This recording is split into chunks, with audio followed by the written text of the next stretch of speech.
बिस्मिल्लाहिर्रहमानिर्रहीम। बच्चों, कचरे के खिलौने बनाना सिखाते हैं हम आपको। इसके लिए आपको क्या चाहिए? एक खाली माचिस वाली डिबिया, 2 पेपर क्लिप, 2 मोती और धागा।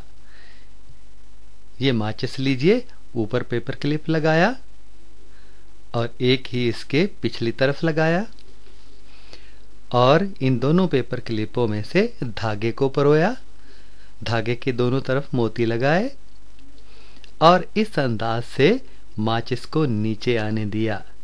माचिस बड़े जबरदस्त अंदाज से मटक मटक कर, झूल झूल कर, झूम झूम कर नीचे आएगी। मुफ्त में मजा आएगा। कोई पाई पैसा नहीं लगता इस खिलौना बनाने के लिए। और ये देखिए, कमराए जमात की बच्चियां इसी खिलौने से महजूज हो रही हैं, लुत्फ उठा रही हैं, मुफ्त में।